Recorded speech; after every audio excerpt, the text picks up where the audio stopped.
This part's an Android, this is a Windows device. Let's check this thing out.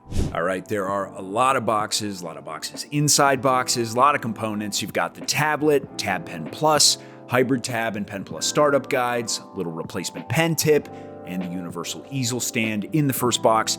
Then you've got your hybrid station setup guide and your power supply with the USB-C connector in the second box. Feels a little bit like a hobby kit, like you're building something, and it's because you are. 2-in-1 detachables are definitely not a new phenomenon. And in anticipation of this device, I'm seeing a lot of commenters reference both the release of the Surface Pro back in 2013, which ran on the Windows 8 Pro OS, and also the Asus Transformer all-in-one from the same year, which even back then did allow users to switch back and forth between Windows 8 and Android. So I think Lenovo's hoping to move the conversation forward with their next evolution of the hybrid concept. Today we've got something pretty interesting from Lenovo, the ThinkBook Plus Gen 5 Hybrid. So how would I use this device and why? I'll try to answer these questions and more in this Cyber News Tech Review. All right, first off, let's talk build quality, which I would say is pretty decent. As someone who primarily uses Apple products, I'm used to MacBook's premium feel, and I think ThinkBook Plus Gen 5 Hybrid is definitely attempting to play in the same league here. It's built from CNC machined aluminum in the color Luna Gray, which gives it that similar sleek and industrial vibe. The aluminum gives it a premium modern look, and it feels solid. No flex in the keyboard deck or the display. By the way, if you're digging this video, make sure to like and subscribe. We've got tons more cool tech videos coming your way, and we wouldn't want you to miss out. Okay, taking a look at specs, let's start with the Windows workstation. You've got an Intel Core Ultra 7 processor with 32 gigabytes of LPDDR5X RAM and 1 terabyte of non-volatile memory express storage, which is more than enough for most tasks, whether it's coding, video calls, presentations, or even light video editing. I'll touch on some specific real-world use cases in a minute, but trust me, it's definitely more than enough. You've got the keyboard in the storm gray color with the dedicated Copilot key for quick access to your AI assistant and backlit with white LED lighting. It's got a 75 to 120 millimeter trackpad, smart power on button with an integrated fingerprint reader, two 2-watt speakers with audio by Harman Kardon, and right and left side air vents. Lenovo's kept things pretty minimalistic with the ports. You've got a couple USB-C Thunderbolt 4 ports and a headphone mic combo jack. It's a setup designed to ensure high-speed data transfers and easy connections to external ports. Now, here's where things get exciting.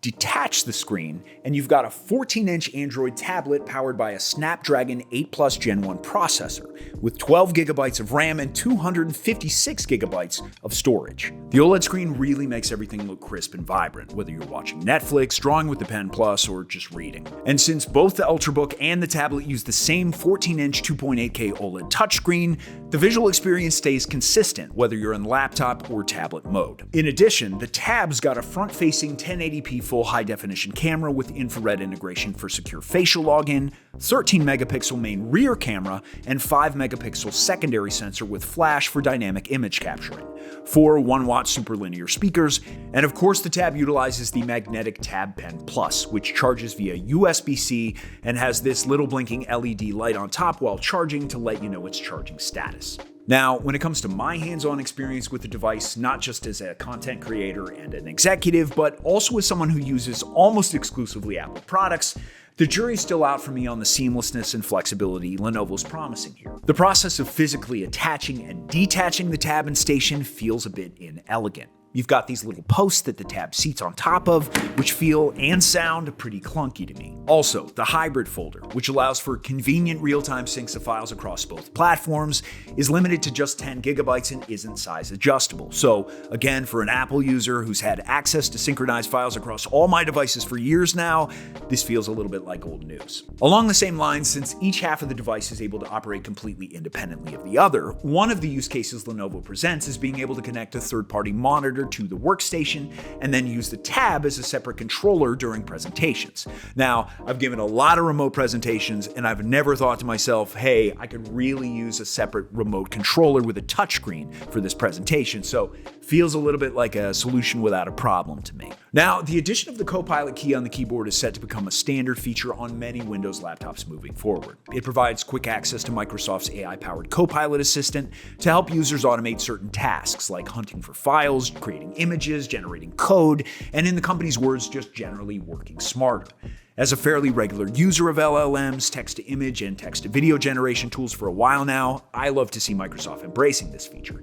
Does it work perfectly all the time? No, it definitely does not, which is to be expected. It's still a very new technology. However, my major concern, and a concern that I think a lot of people share, is the pace at which AI products keep evolving at light speed.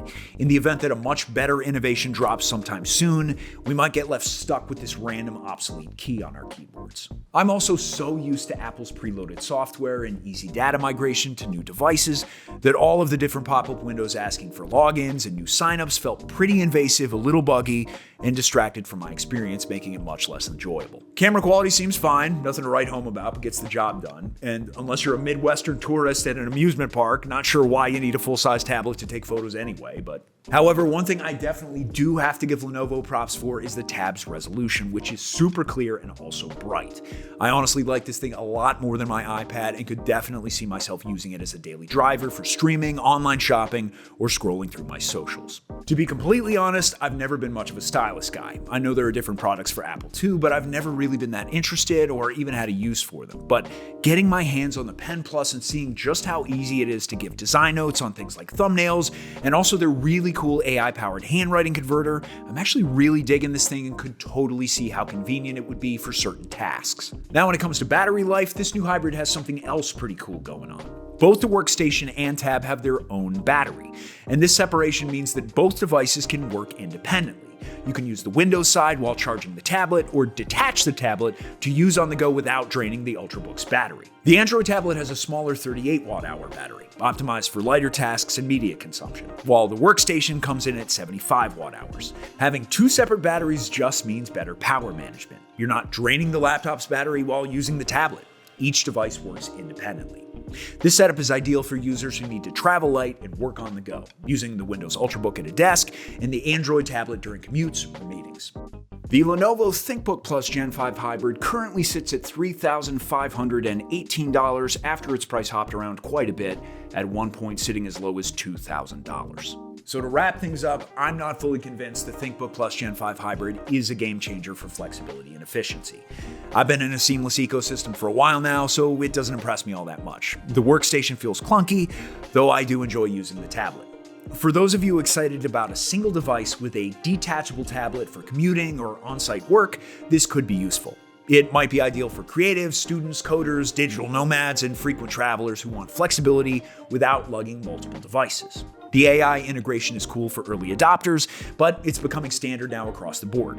As for elegance, it doesn't match up to other devices I've used extensively. And while $3,500 is less expensive than separate MacBooks and iPads, it's still a lot to spend. For that price, I expect more than just a gimmick. But big picture, props to Lenovo for taking risks with this hybrid and their upcoming AutoTwist AI PC concept. Pretty gutsy in an industry where many play it safe with just minor updates. But what do you think?